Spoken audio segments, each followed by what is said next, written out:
Hello, my friends. How are you today? I hope everybody is having a wonderful day.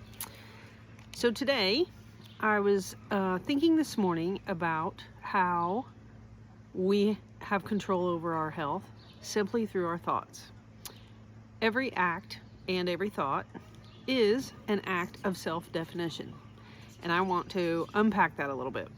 So everyone's heard of the mind-body connection, right? So your thoughts, your emotions all trigger like a cascade of chemical and electrical signals that go all throughout your body. It can alter your heart rate, your respiratory rate, your digestion, your immune system, your hormone balance, and pretty much all the systems within your body. So let's start from the top. Of course, the nervous system. I'm sure everybody's tired of hearing about the nervous system, but guess what? It runs the program. Your nervous system response is actually a physical response, a physiological response. Your heart rate can either go up or down. If you're thinking, self-critical thoughts and bad thoughts, and you're causing your nervous system to feel like there's something to be concerned about or unsafe, then it will make your heart rate increase. It will make your blood flow divert from your internal organs to the major muscles, because you might have to run from a tiger. You're going to notice your jaw get tight, your shoulders are tight, everything gets tight, all your muscle groups.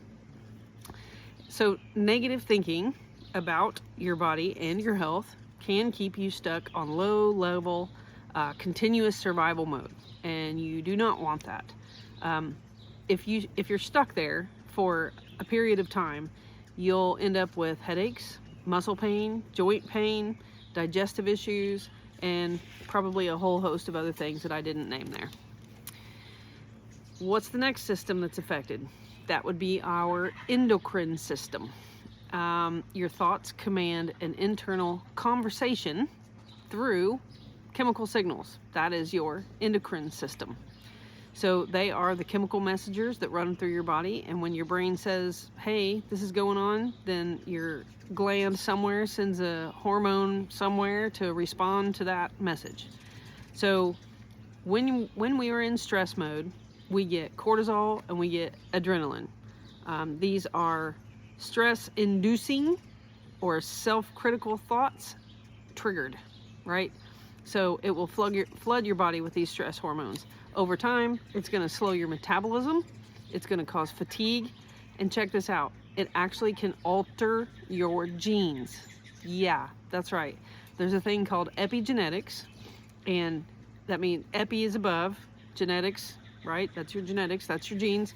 And if you create that environment inside your body of stress hormone chaos all the time through negative thoughts and emotions on repeat, then it is going to trigger your genes to upregulate the parts that maybe we don't want necessarily upregulated. It's going to promote inflammation, and long term it can lead to chronic conditions.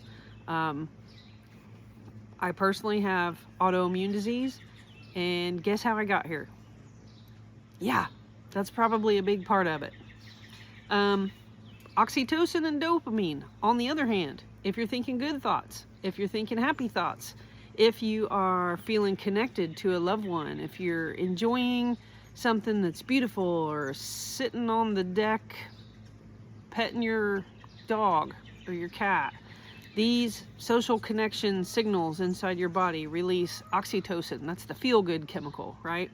And then it causes your arteries to physically dilate, so they physically get bigger, which allows your blood sugar to drop.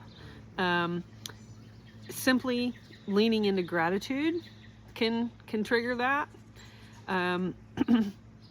The other piece the other piece is dopamine, and that is kind of the reward seeking hormone. It's kind of people call it the reward hormone, but it really drives you to get something that feels like a reward. So those two kind of go hand in hand. When you are in the oxytocin and dopamine mode, you are actually creating an environment inside your body for healing. And that whole gene regulation that I mentioned earlier, yeah, if your body's full of happy chemicals, it'll regulate your genes to upregulate the good part of the genes and downregulate the parts that we don't want, that may turn into chronic bad stuff. Okay, immune system. That's the next piece that's impacted by our thoughts and our emotions. It is in constant communication with your thoughts and your emotions. Your immune cells actually have receptors for neurotransmitters. So those hormones, those chemicals that come from your brain and go through your body, are received by your immune cells. So you are activating or defeating your own immune system depending on how long you stay in ugly thinking. Chronic emotional distress or thoughts of helplessness literally damage the immune system's ability to withstand any kind of impact. So infections, pathogens of any kind, right? If you are thinking positive thoughts, feeling grateful, having those good feelings, those good hormones flowing through your body, your mental state decreases your inflammatory markers to an extent that you can actually see it on blood work. It's true. Okay, so how do we know these things are true, other than I just said you could actually see it on blood work?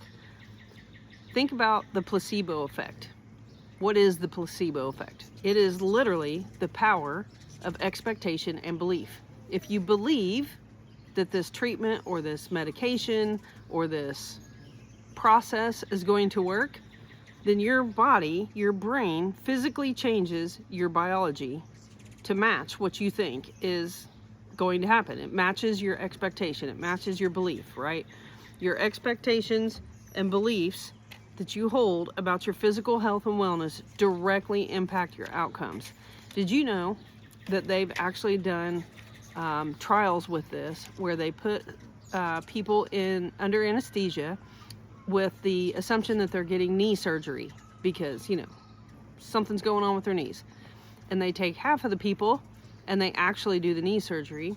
They take the other half of the people and they put them under anesthesia, and they make an incision so that it looks like they did the surgery, but they actually didn't do anything. And those people healed equally as well, if not better, than the ones that had the surgery. It's real. It's real.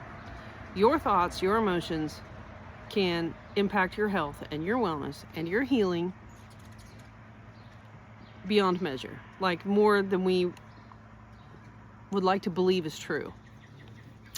So, what are some actionable takeaways that we can get out of this? Gratitude, that's a big one.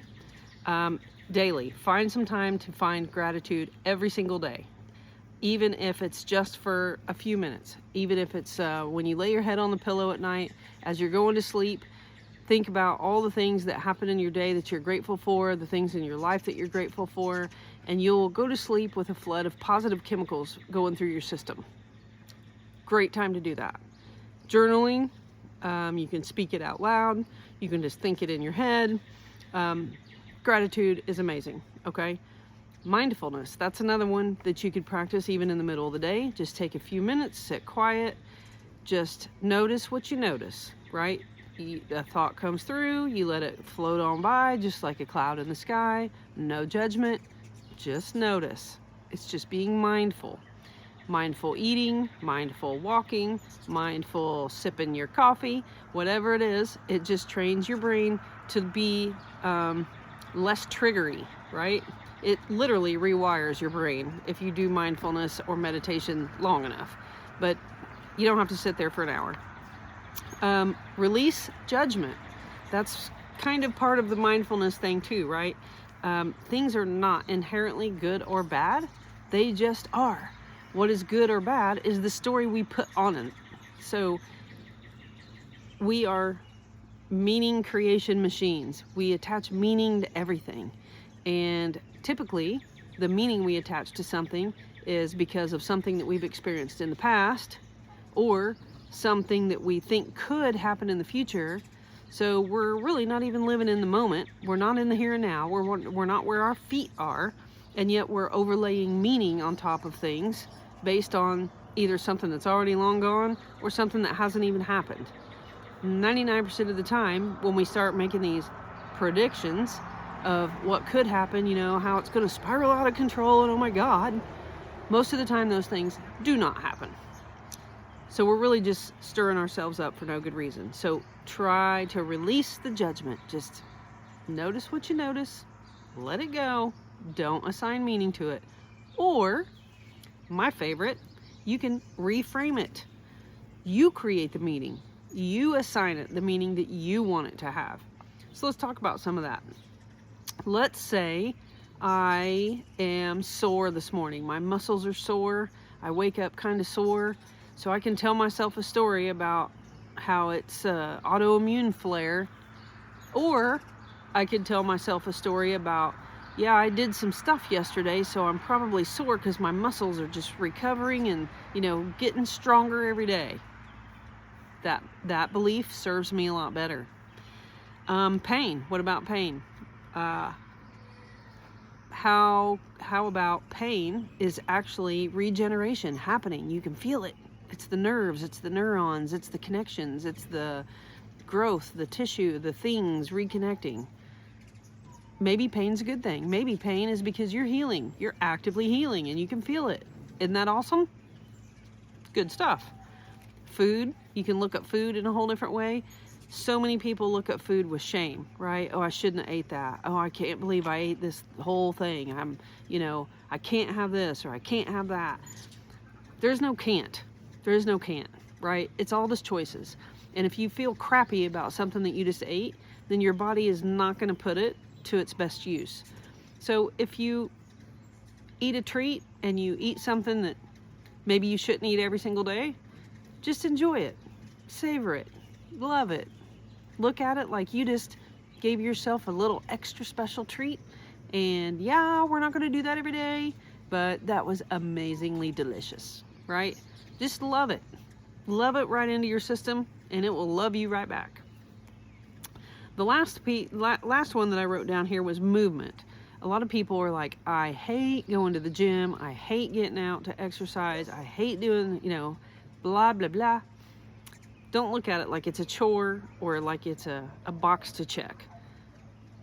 Look at the things that you're already doing. Let me tell you about a study. There was a study of housekeepers in a hotel, and there was a couple of different shifts of housekeeping staff, and they took all these staff in there and talked to them about what you do all day and how do you do it and all the different tasks that they do and the different movements and motions. And they took half of the people and they said, oh my gosh, did you realize you're just doing exercise all day long? And they were like, really? I never thought about it like that. And within within a short period of time, that group that was told that what they're doing all day is exercise had lost weight, all their biomarkers had improved, they were happier, and the group that didn't get told that still stuck in piss and moan. So it's really all in how you frame it, right? You are going to do the things that you need to do every single day. So give it good meaning. Put something positive on it. But don't lie to yourself in such a way that it comes through like toxic positivity, right? Because your subconscious knows when there's misalignment. Your subconscious will totally call BS if you're just talking way out there that's so far that you just can't even grab a hold of that, right? Use like I am statements that you can get behind. And maybe you have to figure out the right language to put on something, right? I am feeling better and better every single day. I am making healthy food choices. I am capable of impacting my health and my life in a positive way. I am growing younger every day. I like that one. I'm using that one. I am totally growing younger every day. But you need to build these statements, build these beliefs that you're putting inside yourself around the outcome that you want, right? I am an athlete. I am strong and powerful. But you can't I don't recommend, I shouldn't say you can't, because you can, but I don't recommend that you go so far from, take such a huge leap that your brain won't even accept it as truth. You have to believe it. You have to actually get behind it. You have to accept that inside yourself, right? So you have to be in resonance with it. So maybe it's something like, you know, I'm getting stronger and healthier every day, and soon I'll be able to outplay my grandchildren, right? My life just keeps getting better and better. You make up the ending. You make up the outcome that you want, and you make the meaning to these things. Whatever it is in your life, find the things that you're doing, assign positive meaning to it. Think about the language you're using. Think about the way you're talking to yourself, and reframe it. Flip it upside down. Actually, flip it right side up, because it should be positive. Life is not meant to be miserable. You are not meant to suffer. And you have so much power over what goes on inside your body. Look at this. You matter. I'm here to tell you. And I know you've got this. So keep on reframing your wellness. And I'll see you again next time. Don't forget to like, subscribe, share, all that stuff. Love you. Bye.